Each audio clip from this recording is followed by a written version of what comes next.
My sewing machine is not the most technical, it's not computerized, but I do love it and it's a workhorse and I'm going to hold on to it for as long as I can. But my mum's sewing machine is a lot more technical and it has a feature where you automatically set it off to do buttonholes. So very often we do buttonholes on her machine, but we had one occasion where it was just chewing the fabric, and so I switched to my machine and discovered that my machine actually can do a really good buttonhole, so I'm going to show you how to do that.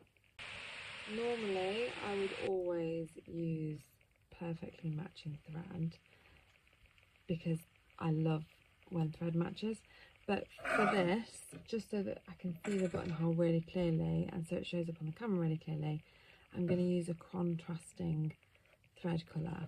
I love pink and green, so that's what we're going with. I'm going to measure the button first, just so that then on this side, when we're making the buttonhole, I need to make sure that the button will actually go through the buttonhole. So we then need to mark it up where we're going to put the button. So if you're doing this on a coat or whatever you're making, you need to make sure, this is where you need to make sure that everything's lined up properly. So if we're going to measure that and just mark where the buttonhole is going to be. It's not straight, but we'll straighten that up. So it's down the grain of the fabric and big enough to get the button through. And I'm just going to sew the button onto this piece of fabric, just so that we're not just threading a button through a buttonhole. And everybody sews buttons ever so slightly differently, but as long as it's going to stay on, that's all that matters. Some people say that you have to go across in a crisscross. It's easier when you find the holes. Some people say it doesn't matter, but I suppose because we have a nice contrast thread on this one, we want it to look a bit prettier, we'll go crisscross. I absolutely love this machine. It has done everything, and I know it may seem a little basic compared to some of the really swanky sewing machines now, but this has been an absolute gem. This is what we're looking at with regards to buttonholes, just there. So I'm going to move it round to that and get ready. But then what I'm also going to do is change the thread, because I want to use this pink thread instead.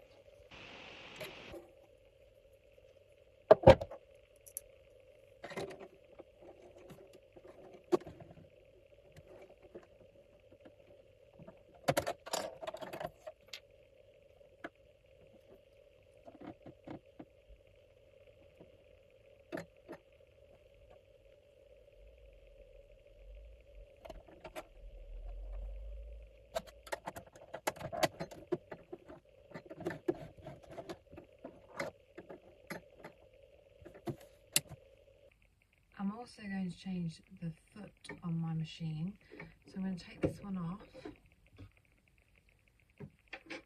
and I'm going to put this one on, and this is a buttonhole foot that goes on my machine.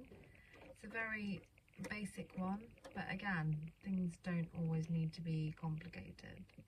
With this foot, I'm just going to check the size. So if we put that there, I can see from the top of my chalk mark here, which is where it's touching with the rad, and I can see that we probably want to go all the way down to the bottom one. So as we go, we'll go all the way down to the bottom, so we can use that guide. I've taken this foot off, which is my normal foot that I would use to sew, and I'm just going to put this one on. So it just really easily clips there.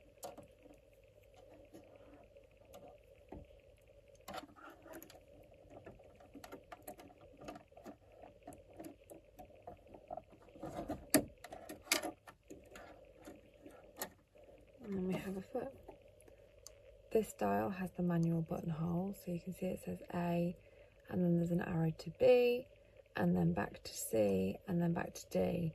And if you look, we're going to go across the top, and then we're going to go down the side, and then we're going to go across the bottom, and then we're going to go, oh, wrong way around, across the top, up the side, along the bottom, and then down the side. And that will create the buttonhole. And we just need to remember to switch in between. It won't do it automatically, so we just need to switch in between. Make sure the dial is set to A. We're going to line up the fabric. Now we know that the buttonhole starts at the bottom and works its way up. So when that's straight, we're going to put that down there.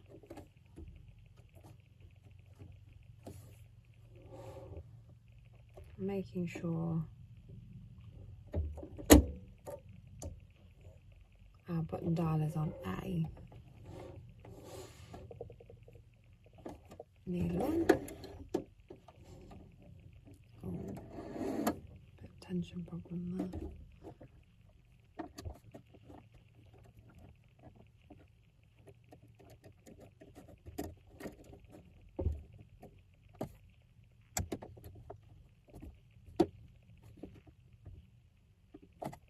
Needle.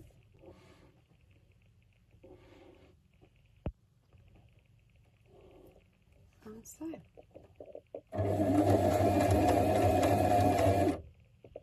And then we're going to use this guide and we're going to start sewing up.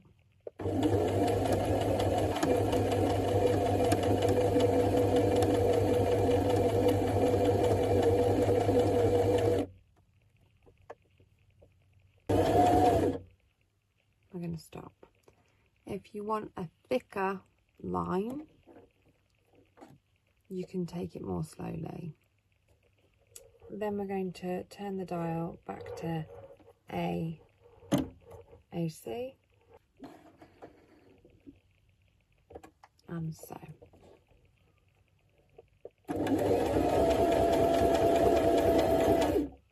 Then we're going to go around to D.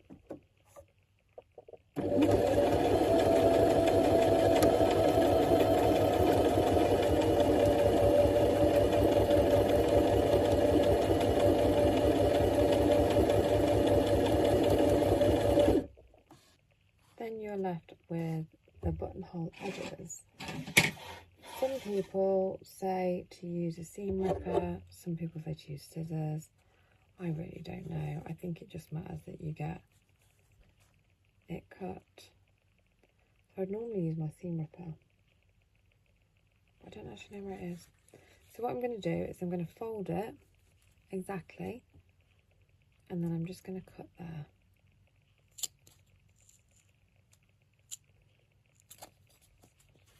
And I have the opening there.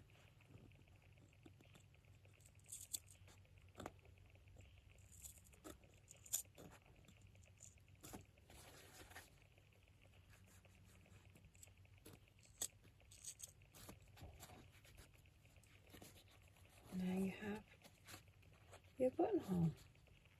If you have very frayed fabric, it might need a bit of trimming, but it won't fray back further than your framework of your buttonhole.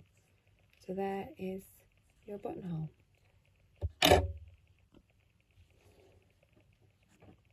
Then we try it with the button, make sure the button fits.